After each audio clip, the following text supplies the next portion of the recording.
Good morning and welcome. मेरा नाम है आदित्य और आज हम पढ़ने जा रहे हैं क्लास 10th का टॉपिक, चैप्टर बोल सकते हैं, कंट्रोल एंड कोऑर्डिनेशन। क्या है कंट्रोल और क्या है कोऑर्डिनेशन? कंट्रोल कुछ नहीं है, हमारा जो सेंट्रल नर्वस सिस्टम है जिसमें हमारे दो पार्ट्स आते हैं, ऑर्गन्स बोल सकते हो आप, एक ब्रेन और एक स्पाइनल कॉर्ड। दोनों आपस में कोऑर्डिनेट करते हैं आपका रिस्पॉन्स जनरेट करने के लिए। ठीक है, जैसे मैं सोच रहा हूँ, बोल रहा हूँ, खा रहा हूँ, पी रहा हूँ, चल रहा हूँ, कुछ भी कर रहा हूँ, वो सब क्या है, मेरे ब्रेन का कंट्रोल है। और अगर मैं कोई चीज़ उठा रहा हूँ, ठीक है, मेरे ब्रेन ने मेरे मसल से कॉन्टैक्ट किया, कुत्ता मेरे पीछे लग गया, मैं भागना स्टार्ट हो जाऊंगा। क्यों स्टार्ट हो जाऊंगा? क्योंकि मेरे ब्रेन ने किससे किया, मेरे मसल से क्या किया, कॉन्टैक्ट किया, तो वो कोऑर्डिनेशन किया, तो वो कोऑर्डिनेशन करता है। ठीक है, तो ये सब जो हमारा सेंट्रल नर्वस सिस्टम काम करता है, तो इसको हमने पूरे चैप्टर में देखना है, जो कि किससे कंप्राइज करता है, कंट्रोल एंड कोऑर्डिनेशन से। ठीक है, तो कंट्रोल एंड कोऑर्डिनेशन में, तो चैप्टर का नाम है आपके पास कंट्रोल एंड कोऑर्डिनेशन। ठीक, तो कंट्रोल एंड कोऑर्डिनेशन जैसे को बता दिया, सिर्फ और सिर्फ किसके पास है, हमारे CNS के पास है, या जिसको बोल सकता हूं मैं सेंट्रल नर्वस सिस्टम के पास है। ठीक है, सेंट्रल नर्वस सिस्टम में दो कंपोनेंट्स हैं आपके पास, एक आता है आपके पास ब्रेन, ठीक, दूसरा आता है आपके पास स्पाइनल कॉर्ड। ठीक है, आप ये सोच रहे होंगे कि स्पाइनल कॉर्ड कैसे एक इंपल्स को जनरेट कर सकता है या आपका रिस्पॉन्स को वेरी कर सकता है। बिल्कुल कर सकता है स्पाइनल कॉर्ड। मान लो कि आप गरम गरम चाय आपके सामने आपके ला के रख दी किसी ने, और आप फोन चला रहे हो, फोन चलाते चलाते आपका हाथ कहाँ लगा, चाय के कप को, तो क्या आपका रिस्पॉन्स ऐसे होगा, ओह मेरे हाथ पे चाय लग रही है गरम, अभी हटाता हूँ? ऐसा नहीं होता है। तो आप फोन चला रहे हो, आपका हाथ किसी गर्म चीज पर लगा, तो आपका हाथ एकदम से पीछे जाएगा बिना कुछ सोचे समझे। तो जो इनवॉलेंटरी रिस्पॉन्स है, क्विक रिस्पॉन्स है, वो कौन देता है, आपका स्पाइनल कॉर्ड। जो सोच समझ के होगा कोई भी काम, वो कौन करेगा, आपके पास ब्रेन करेगा। तो अब ये रिस्पॉन्स जनरेट कैसे होता है, जरा सोच समझते हैं जरा। ठीक है, तो वो रिस्पॉन्स जनरेट करने के लिए आपको समझना पड़ेगा एक टॉपिक को जिसका नाम है रिफ्लेक्स एक्शन और रिफ्लेक्स आर्क। ठीक है, इसको समझते हैं कि रिफ्लेक्स एक्शन क्या है और रिफ्लेक्स आर्क क्या है। ठीक है, मैकेनिज्म समझेंगे। तो हुआ क्या है, ये आपके पास चाय का कप है, ठीक, हॉट कप ऑफ टी आप इंजॉय कर रहे हो। ठीक है, इस कप ऑफ टी पे मेरा हाथ लग गया इस तरह करके। ठीक है, जैसे ही मेरा हाथ लग गया इस पे, तो जो मेरे सेंसरी ऑर्गन्स हैं या सेंसरी रिसेप्टर हैं, ठीक है, तो सेंसरी रिसेप्टर क्या है, यहाँ पे स्किन है ना, मेरा स्किन पे सेंसरी रिसेप्टर होते हैं, उसने पहचान लिया कि भाई कुछ को गरम गरम लगा है। ठीक है, उसने ये इंफॉर्मेशन किसको दी, उसने ये इंफॉर्मेशन दी न्यूरॉन्स को। ठीक है, अब टॉपिक यहीं पे रोक देते हैं कि न्यूरॉन्स क्या होता है। ठीक, अब ब्रेन जो है ना, वो छोटे छोटे सेल से मिलकर बना है।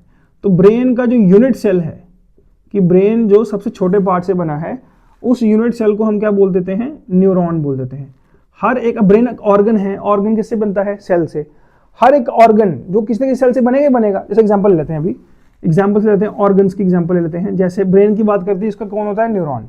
ठीक है, कोई आपसे पूछे कि किडनी की बात कर लो, किडनी का कौन होता है सेल, तो आप बोलोगे सर नेफ्रॉन बोलोगे। क्या बोलोगे, नेफ्रॉन। ठीक है, और बोलो, अगर आपकी हार्ट की बात करूं तो, ठीक, तो आप उसके लिए बोलते हो कार्डियक सेल्स होते हैं आपके पास।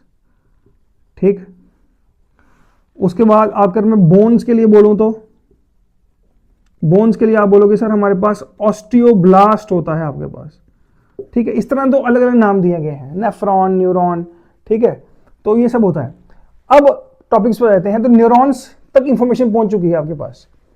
अब न्यूरॉन्स जो है वो सारा कोऑर्डिनेट करेगा इनके बीच में, तो न्यूरॉन्स तक पहुंच गई है। ठीक है, तो जो लेके जा रहे हैं उनको हम सेंसरी न्यूरॉन्स बोलते हैं। क्या बोलते हैं हम, सेंसरी न्यूरॉन्स। तो ये न्यूरॉन्स जो कि कौन से नेचर के हैं, सेंसरी नेचर के हैं, लेके जाएंगे कहाँ, लेके जाएंगे, ये लेके जाएंगे बेटा स्पाइनल कॉर्ड तक। तो मान लेते हैं कि ये क्या है, रीजन आपके पास स्पाइनल कॉर्ड है।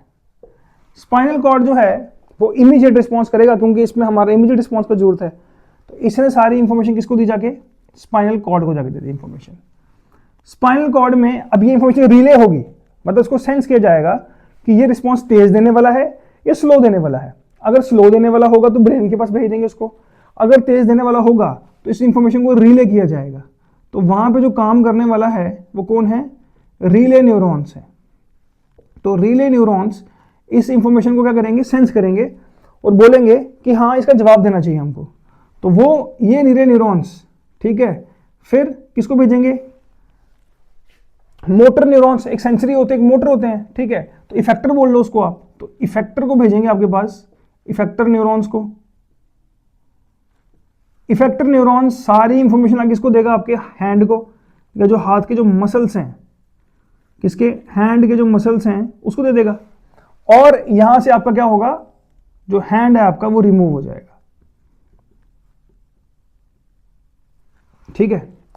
तो एक्सटर्नली जो भी चीज हमारे को छेड़ती है, तंग करती है, ठंडा गर्म कुछ भी, तो उसको हम क्या बोल देते हैं बच्चे, उसको हम बोलते हैं इंपल्स जनरेट हुई है। क्या जनरेट हुई है, इंपल्स, स्टिमुलाई बोल लो कि एक्सटर्नल स्टिमुलाई जो है उसने इंपल्स जनरेट कर दी। वो कहां गया, सेंसरी रिसेप्टर में, स्किन के पास हमारे हाथ पे टच हुआ, वहां से न्यूरॉन्स जो ले गए इंफॉर्मेशन स्पाइनल कॉर्ड तक, स्पाइनल कॉर्ड से इंफॉर्मेशन रिले हुई, रिले से इफेक्टर पे पहुंची, इफेक्टर ने क्या किया आगे, इसको हमारे हाथ को बोला कि भाई साहब हाथ आपका गर्म लग रहा है, जल जाएगा, इसलिए हाथ क्या कर लो, एकदम से पीछे कर लो, ठीक है। तो कुछ चीजें बिना सोच समझी होती हैं। अब ये जो है, ठीक है, ये जो आर्क बनी है आपके सामने, ये आर्क है, ये आर्क है, इस आर्क को आप बोलते हो रिफ्लेक्स आर्क बोलते हो, ठीक। और जो काम आपका हैंड रिमूव हुआ था इसको हम बोलते हैं रिफ्लेक्स एक्शन बोलते हैं। क्या बोलते हैं इसको, रिफ्लेक्स आर्क। और ये जो काम हो गया इसको क्या बोलते हैं हम, रिफ्लेक्स एक्शन, ठीक है। ये होगी ऊपर वाली बात 10th क्लास में। अब आप जैसे बच्चा में से क्वेश्चन पूछेगा, क्वेश्चन क्या पूछेगा सर, कि ये जो न्यूरॉन्स हैं ये इंफॉर्मेशन ले कैसे जा रहे हैं, किस फॉर्म में लेके जा रहे हैं, उसको समझना पड़ेगा। तो उसके लिए इस टॉपिक को डिटेल में समझने के लिए आपको समझना पड़ेगा स्ट्रक्चर ऑफ न्यूरॉन समझना पड़ेगा। आओ बनाते हैं।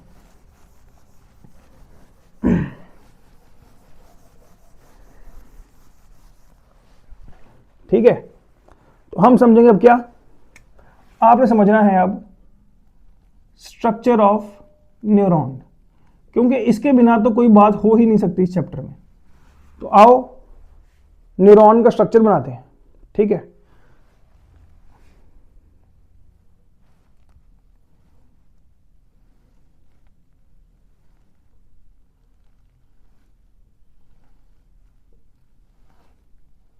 ठीक, इस तरह कुछ सेल दिखता है इसके ऊपर से, ठीक है। सेंटर में इसका न्यूक्लियस आ गया,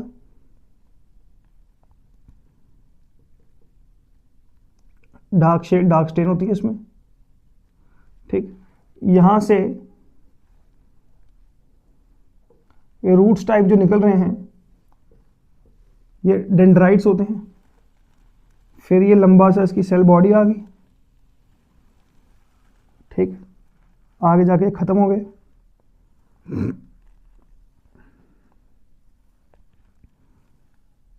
ठीक है, इतनी बात आ गई। यहां होती है इस पे कवरिंग,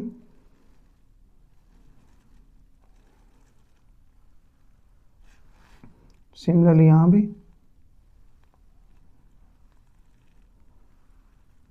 ठीक है। अब जरा कुछ पॉइंट्स को मार्क करते हैं, ठीक। सबसे पहले तो आपको पता होना चाहिए कि ये क्या है, ये न्यूक्लियस है। न्यूक्लियस क्यों जरूरी है, क्योंकि न्यूक्लियस में हमारा क्या स्टोर होता है, न्यूक्लियस में हमारा स्टोर होता है जेनेटिक मटेरियल। और जब तक जेनेटिक मटेरियल नहीं होगा तो सेल डिवाइड नहीं कर सकता। तो न्यूक्लियस का जो फंक्शन है मेजर यहाँ पे वो क्या है, न्यूक्लियस का फंक्शन क्या है यहाँ पे, सेल को डिवाइड करना, ठीक है। न्यूक्लियस के बिना सेल डिवाइड नहीं कर सकता, इम्पॉसिबल है डिवाइड करना, ठीक है। उसके बाद क्या है, ये सेल की बॉडी, इसमें साइटोप्लाज्म होगा, और साइटोप्लाज्म में मिसल्स ग्रैन्यूल्स होते हैं, हल्के से टॉपिक्स पर, ये हायर एजुकेशन की 11th 12th की बात है, अभी नहीं बताता आपको मैं। तो आप इसको साइटोन लिख लो यहाँ पे, है ना, ये आ गया साइटोन। इसको हम सेल बॉडी भी बोल देते हैं, तो कोई तकलीफ नहीं है हमको यहाँ। ये जो रूट्स लाइक स्ट्रक्चर हैं इनको हम डेंड्राइट्स बोलते हैं, ठीक। फिर ये जो शीट चढ़ी हुई है ऊपर, अच्छा ये लंबी सी बॉडी है बीच में, इसको हम बोल देते हैं एक्सॉन। ये जो शीट चढ़ी है ये माइलिन की शीट है, तो इसको माइलिन शीट बोलो या माइलिन शीट बोलो। अलग अलग किताबों में अलग अलग है, जिसको जैसा ठीक लगे वो लिख ले इस पे, ठीक है। ये नर्व्स एंडिंग्स है, यहां काम खत्म हो रहा है तो इसको आप बोलते हो नर्व एंडिंग्स, ठीक है। जहां पे बिल्कुल थिक है मेम्ब्रेन किसकी, माइलिन शीट की, उसको हम बोलते हैं, एक बड़ा इंपॉर्टेंट इंटरेस्टिंग चीज है, उसको हम बोलते हैं नोड ऑफ रणवीर। रणवीर सिंह नहीं है, ये साइंटिस्ट के नाम पे दिया गया है, क्या नाम है इसका, नोड ऑफ रणवीर। ये बात आपको याद रखनी है।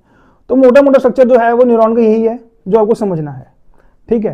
क्वेश्चन उठता क्या है कि न्यूरॉन में इंफॉर्मेशन जाती कैसे है। तो जब आपने चाय के कप को हाथ लगाया तो जो एक्सटर्नल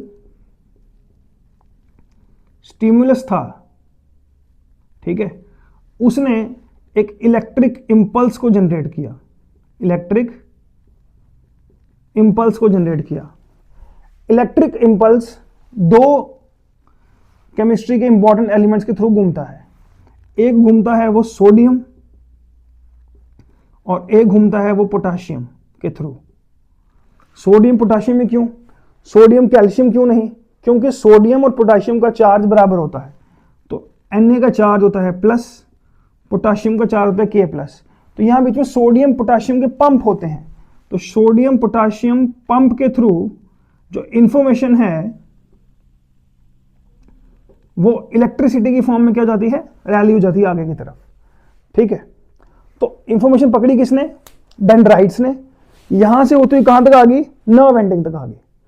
अब किसी भी चार्ज को ट्रांसफर करने के लिए एक पॉइंट से दूसरे पॉइंट में मीडियम की जरूरत है, बिना मीडियम के चार्ज ट्रांसफर नहीं हो सकता।